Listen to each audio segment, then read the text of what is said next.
All right, it is week 5, Thursday night football. Wow, dude, it is flying. I literally wrote down it's week 3. I don't know why I did that, but it's week 5, gents. Week 4 is officially in the books. Everyone has a record, and the Niners and Rams are on the slate for today with a record of 3-1 apiece. The Rams slipped by in a close one. Colts game was close last week.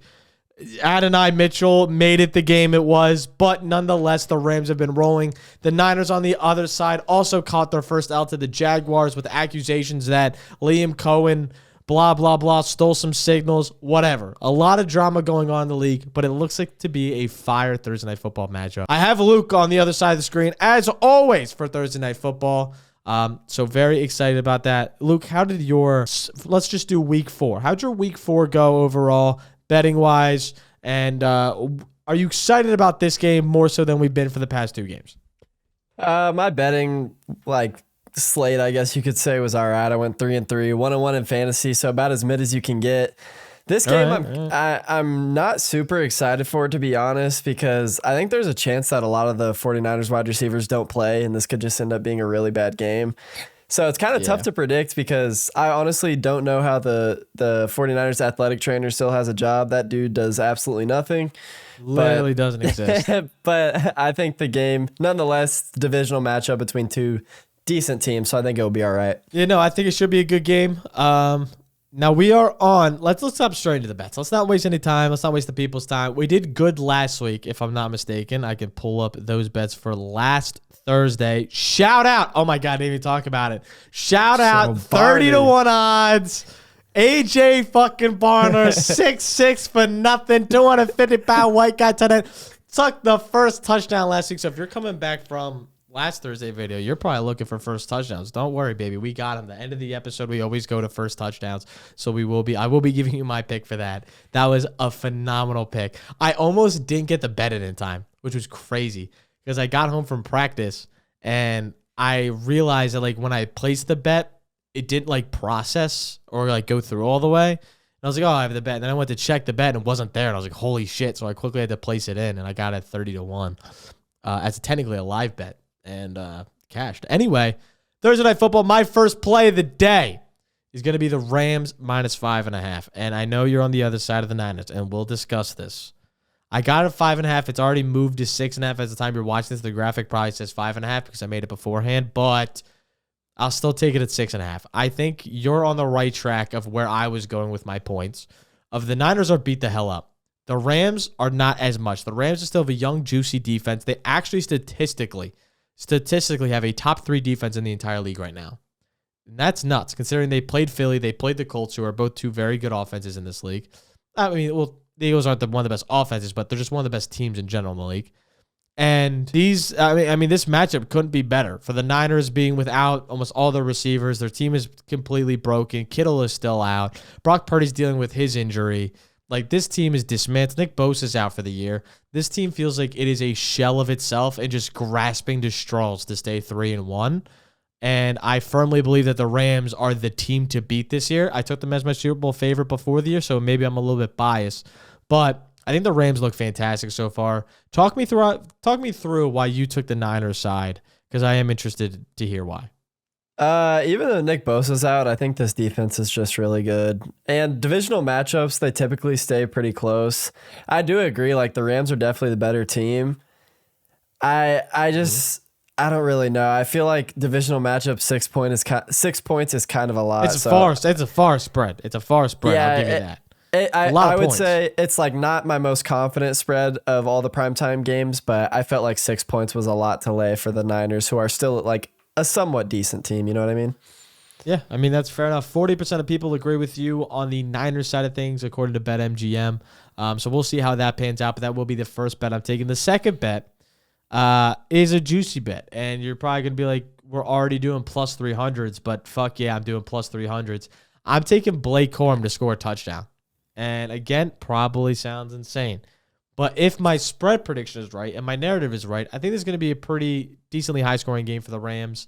And with that being said, the Rams in the past have done well versus the Niners. And Blake Corum saw 40% of snaps last week. And his snap count just keeps going up and up and up creepily. Scary for Kyron Williams owners. But for bettors, this is fantastic value. I mean, 3-1 odds feels fantastic for Blake Corum to get in here, especially in an offense where this offense gets down within the 10-yard line, they're running the ball. We know that. So if it's a Blake Corum drive, he's scored the ball in the past, 2 touchdowns. He's taken a lot of inside the 15 work from Kyren Williams this season. Getting him at 300 feels nuts, and it's an anytime touchdown, so it can happen at the very last score of the game, and we feel good about it. So this is kind of like a longer shot bet that I really like, but I am going to be taking myself. Yeah, I don't mind that at all. His usage has actually been really solid. He's kind of ended up being what a lot of people thought he was going to be last year. It's just happening a year late. So, I mean, for plus 300, I don't really mind that. No, 100. I mean, you like the contrary to that pick. You like Kyren Williams over rushing yards. So talk me through why you like Kyren's rushing yards. I also don't mind it, but I'll give you my reasoning why after. But yeah. You take the reins on this one. Yeah, so I just like you, I initially looked at it and I was like, Corum, nine attempts, like that's a little bit scary. He still played 68% of snaps, so I'm not super worried about it. And then also like his attempts line is 16 and a half. So like if he's seeing at least 16 carries, I'm cool with it. 6-point spread. So they're going to be in a run heavy game script. I project up for a lot of the game. And if there's one way to attack this 49ers team, it's on the ground. They're a really good pass defense. I looked at their EPA per pass play, and it was top 10. I looked at their EPA per run play, and it was middle of the pack. Like I said, both of these defenses are really good. So I was just trying to find a little angle to attack one of them, and I felt like it was on the ground in this game. Yeah, I mean, if you look at Kyren's past 10 games he's played dating back to last year, and one of them was against the Niners when he had 108 yards. This is nuts. I mean, he's hit it in 7 of his last 10 games, and 2 of those were this year that he missed. And in both those games, the line's at 67.5, and he's had 66 yards in both those games. So, I mean, that's as close as you can get. You got to feel really good about this line. He's going to see the opportunity share, so I agree with you there. I really do like this spot as well. It's 67.5. With that being said, though, I really like it because I like to pair this Rams offense. So clearly we just are all in. And you guys can take whatever side of you that are watching, but I like Matthew Stafford's yards over 239.5 passing yards is what I got it at the time. I could check again, updated, still at 239.5. He has been slinging the fucking pill like no other this year. And I firmly believe that this is like his offense this year, and no one's taking that away from him. You'd look back, dating back to last year, and in the last game they played versus Philly, he is averaging about 300 yards a game. His stat lines have been 324, 245, 298, 196 was his lowest, and 375 last week versus Indy. Now, I get the EPA per pass stat. I get all of it. My thought process is the fact that the Niners have not played an elite quarterback at all this year. They have played the Sam Darnold Saints. They have played, the Sam Darnold Seahawks, excuse me. They played the Saints in week 2 with Spencer Rattler. The Cardinals with Kyler Murray, who's just underwhelming this season, nonetheless. And then Trevor Lawrence and the Jaguars. As much as I love Trevor, he's just not Matthew Stafford. So he's played just worse quarterbacks. Now they're going to go on a stretch where they play the Rams and the Bucs back-to-back, 2 great quarterbacks. Then they play C.J. Stroud, then they go back to the Rams. So I think we'll finally see where this passing defense lies. Off a short week, I feel like I'm going to take Matt Stafford and Puka Nacua, who look like it's just 2021 Cooper Kupp and Matt Stafford all over again. Also, we need to give flowers where flowers are due. Matt Stafford, if Puka Nacua ends up being the wide receiver 1, has had 3 separate seasons of like record-breaking numbers for wide receiver 1s, with the Lions back with Calvin, with Cooper Kupp with the Rams, and now again with the Rams with Puka Nacua. This motherfucker needs to be in like the greatest of all time conversations. He is phenomenal, and we just like disregard it just because he was on the Lions for so long. He's so fucking good. Anyway, I digress.